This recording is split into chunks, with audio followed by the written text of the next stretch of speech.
Olá, seja bem-vindo à leitura da Bíblia 365 e hoje vamos continuar no dia 22 de julho, que é o dia 203, em 2 Crônicas, capítulo 6, versículo 12 até o capítulo 8, versículo 10. Então Salomão se pôs diante do altar do Senhor, na presença de toda a comunidade de Israel, e levantou as mãos para orar. Ele havia feito uma plataforma de bronze com 2,25 metros de comprimento e 2,25 metros de largura e 1,35 metros de altura, e havia colocado no centro do pátio externo do templo. Ficou em pé na plataforma e depois ajoelhou-se diante de toda a comunidade de Israel. Levantou as mãos para o céu e orou. Ó Senhor, o Deus de Israel, não há Deus como tu em cima nos céus, nem embaixo na terra. Tu guardas a tua aliança e mostras amor leal àqueles que andam diante de ti de todo o coração. Cumpriste tua promessa a teu servo Davi, meu pai. Fizeste essa promessa com a tua própria boca e hoje a cumpriste com as tuas próprias mãos. Agora, Senhor, o Deus de Israel, cumpre a outra promessa que fizeste a teu servo Davi, meu pai, quando lhe dissestes: se seus descendentes viverem como devem e seguirem fielmente a minha lei, como você fez, sempre haverá um deles no trono de Israel. Agora, Senhor, o Deus de Israel, cumpre a promessa que fizeste a teu servo Davi. Contudo, será possível que Deus habite na terra como os seres humanos? Nem mesmo os mais altos céus podem contê-lo. Muito menos este templo que construí. Ainda assim, ouve minha oração, a minha súplica ao Senhor, meu Deus. Ouve o clamor e a oração que teu servo te faz hoje. Guarda noite e dia este templo, o lugar no qual dissestes que colocarias teu nome. Ouve sempre as orações que teu servo fizer voltada para este lugar. Ouve as súplicas de teu servo e de Israel, teu povo, quando orarmos voltados para este lugar. Sim, ouve-nos dos céus onde habitas, e quando ouvires, perdoa-nos. Se alguém pecar contra uma outra pessoa e se for exigido que faça um juramento de inocência diante do teu altar neste templo, ouve dos céus e julga entre teus servos, entre o acusador e o acusado. Castiga o culpado e declara justo o inocente, cada um conforme merece.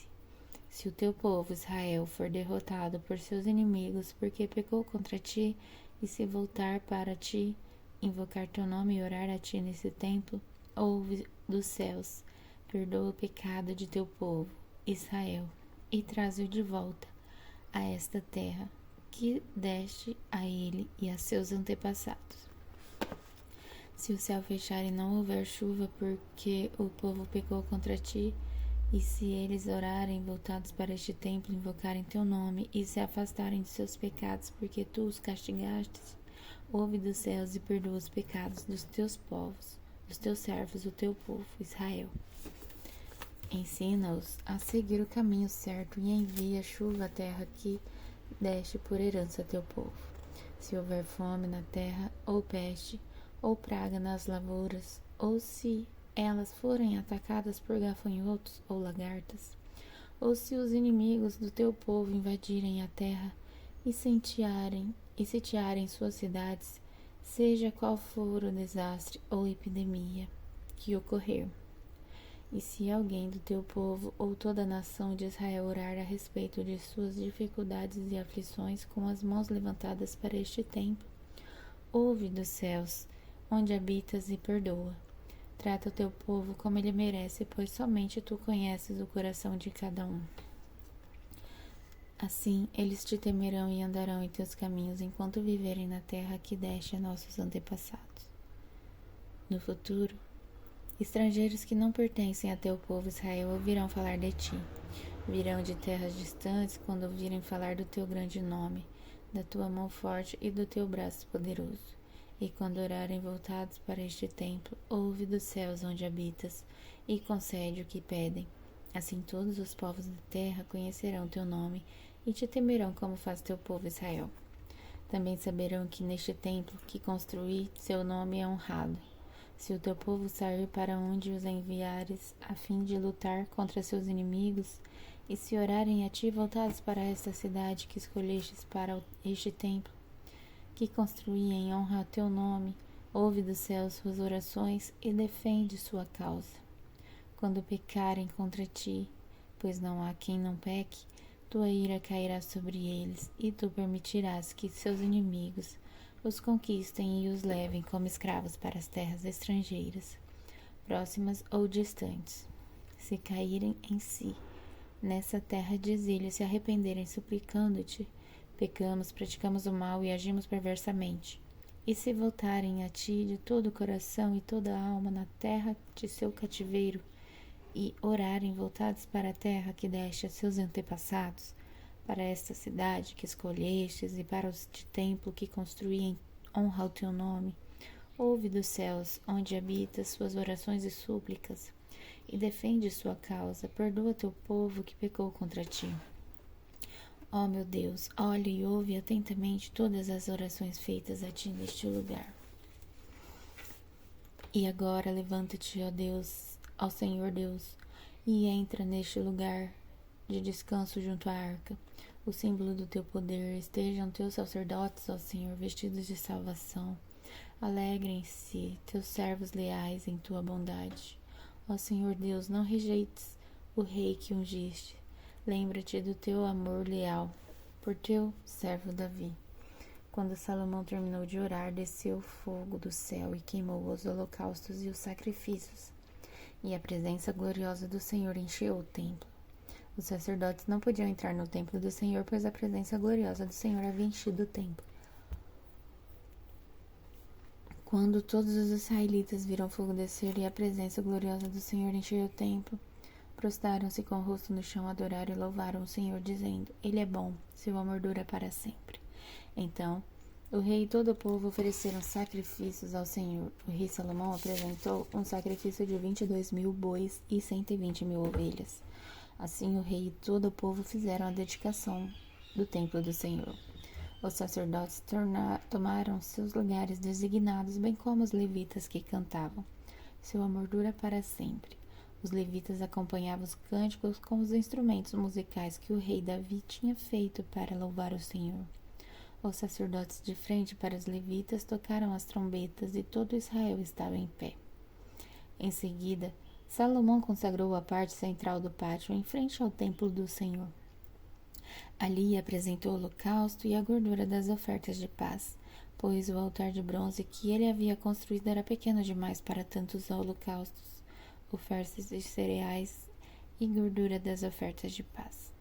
Durante os 7 dias seguintes, Salomão e todo Israel celebraram a festa das cabanas.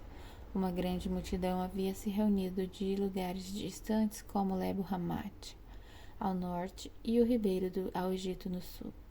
No 8º dia foi realizada uma cerimônia de encerramento, pois havia comemorado a dedicação do altar por 7 dias e a festa das cabanas por mais 7 dias. Terminada a festa, Salomão mandou o povo para casa. Foram embora alegres e exultantes, pois o Senhor tinha mostrado toda a sua bondade a Davi, a Salomão e a seu povo, Israel. Salomão terminou o templo do Senhor e o palácio real. Concluiu tudo o que havia planejado fazer na construção do templo e do palácio. Então, certa noite, o Senhor lhe apareceu e disse: Ouvi sua oração e escolhi este templo como lugar para se fazer sacrifícios. Se por vezes eu fechar o céu para que não chova, ou ordenar que gafanhotos devorem suas colheitas, ou enviar pragas entre o meu povo, então se meu povo, que se chama pelo meu nome, humilhar-se e orar, buscar minha presença e afastar-se de seus maus caminhos, eu os ouvirei dos céus, perdoarei seus pecados e restaurarei sua terra. Olharei e ouvirei atentamente cada oração feita neste lugar, pois escolhi e consagrei este templo, onde meu nome será honrado para sempre. Olharei continuamente para ele com todo o meu coração. Quanto a você, se me seguir fielmente como fez seu pai Davi, obedecendo a todos os meus mandamentos, decretos e estatutos, estabelecerei o trono de sua dinastia, pois fiz esta aliança com seu pai Davi. Um de seus descendentes sempre governará Israel. Mas se você e os seus descendentes me abandonarem e desobedecerem a meus decretos e mandamentos, seguindo e adorando outros deuses, arrancarei o povo desta terra que lhe dei. Rejeitarei este templo que consagrei em honra ao meu nome, e farei dele objeto de zombaria e desprezo entre as nações. E embora este templo seja agora imponente, todos que passarem perto dele ficarão chocados. Perguntarão por que o Senhor fez coisas tão terríveis com essa terra e com este templo? E a resposta será: porque os israelitas abandonaram o Senhor, o Deus de seus antepassados, que os tirou da terra do Egito, e em lugar dele adoraram outros deuses e se prostraram diante dele. Por isso ele trouxe sobre eles todas essas calamidades. Salomão levou 20 anos para construir o templo do Senhor e o palácio real. Depois desse tempo, voltou sua atenção para a reconstrução das cidades que o rei Hirão lhe tinha dado, e nelas estabeleceu israelitas. Salomão também lutou contra a cidade de Ramat-Zobá e a conquistou. Reconstruiu Tadmor no deserto e reconstruiu sua região de Ramat, cidades que serviram como centros de armazenamento. Fortificou as cidades de Bet-Horon Alta e Bet-Horon Baixa, reconstruindo seus muros e colocando portões com trancas. Também reconstruiu Baalat e outros centros de armazenamento, e construiu cidades para seus carros de guerra e cavalos. Construiu tudo o que desejou em Jerusalém, no Líbano e em todo o reino. Ainda havia na terra habitantes que não eram israelitas: hititas, amorreus, fariseus, heveus e jebuseus. Eram descendentes das nações que os israelitas não haviam destruído completamente. Salomão os recrutou para trabalho forçado, e é nessa condição que trabalham até hoje. Mas Salomão não recrutou nenhum israelita para trabalhos forçados. Eles o serviram como soldados oficiais de seu exército, comandantes de carros de guerra e cavalheiros. Nomeou 250 oficiais para supervisionarem os trabalhadores. Agora em Romanos capítulo 7, versículo de 14 até o capítulo 8, versículo 8. O problema não está na lei, pois ela é espiritual e boa. O problema está em mim, pois sou eu, humano, escravo do pecado.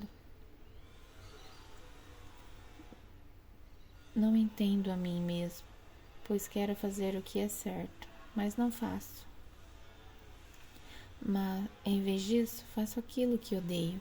Mas se eu sei que o que faço é errado, isso mostra que concordo que a lei é boa. Portanto, não sou eu quem faz o que é errado, mas o pecado que habita em mim. E eu sei que em mim, isto é, em minha natureza humana, não há nada de bom, pois quero fazer o que é certo, mas não consigo. Quero fazer o bem, mas não o faço. Não quero fazer o que é errado, mas ainda assim o faço. Então, se eu faço o que não quero, na verdade, não sou eu quem o faz, mas o pecado que habita em mim. Assim descobri esta lei em minha vida. Quando quero fazer o que é certo, percebo que o mal está presente em mim. Amo a lei de Deus de todo o coração. Contudo, há outra lei dentro de mim que está em guerra com minha mente e me torna escravo do pecado, que permanece dentro de mim. Como sou miserável! Quem me libertará deste corpo mortal? Dominado pelo pecado? Graças a Deus, a resposta está em Jesus Cristo, nosso Senhor. Na mente, quero de fato obedecer à lei de Deus, mas por causa da minha natureza humana sou escrava do pecado. Agora, portanto, já não há nenhuma condenação para os que estão em Cristo Jesus, pois em Cristo Jesus a lei do Espírito que dá vida os libertou da lei do pecado, que leva à morte. A lei não era capaz de nos salvar por causa da fraqueza de nossa natureza humana. Por isso Deus fez o que a lei era incapaz de fazer ao enviar seu Filho, na semelhança de nossa natureza humana pecaminosa, e apresentá-lo como sacrifício por nosso pecado. Com isso, declarou o fim do domínio do pecado sobre nós, de modo que nós, que agora não seguimos mais nossa natureza humana, mas sim o Espírito, possamos cumprir as justas exigências da lei. Aqueles que são dominados pela natureza humana pensam em coisas da natureza humana, mas os que são controlados pelo Espírito pensam em coisas que agradam o Espírito.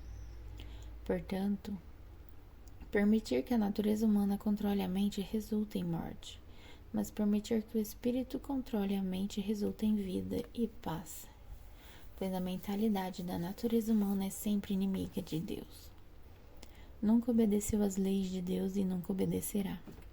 Por isso, aqueles que ainda estão sob domínio de sua natureza humana não podem agradar a Deus. Agora em Salmos, capítulo 18, versículo de 1 a 15. Ao regente do coral. Salmo de Davi, servo do Senhor. Ele entoou este cântico ao Senhor no dia em que o Senhor o livrou de todos os seus inimigos de Saul. Cantou: Eu te amo, Senhor, tu és minha força. O Senhor é minha rocha, minha fortaleza e meu libertador. Meu Deus é meu rochedo, em quem encontro proteção. Ele é meu escudo, o poder que me salva, em meu lugar seguro. Clamei ao Senhor, que é digno de louvor, e ele me livrou de meus inimigos. Os laços da morte me cercaram, torrentes de destruição se caíram sobre mim. A sepultura me envolveu em seus laços. A morte pôs em uma armadilha em meu caminho. Em minha aflição, clamei ao Senhor, sim. Pedi socorro a meu Deus.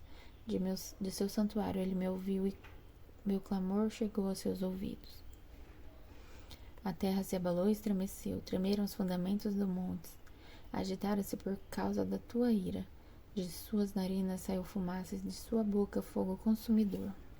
Brasas vivas saíram dele. Ele abriu os céus e desceu com nuvens escuras de tempestade sob os pés.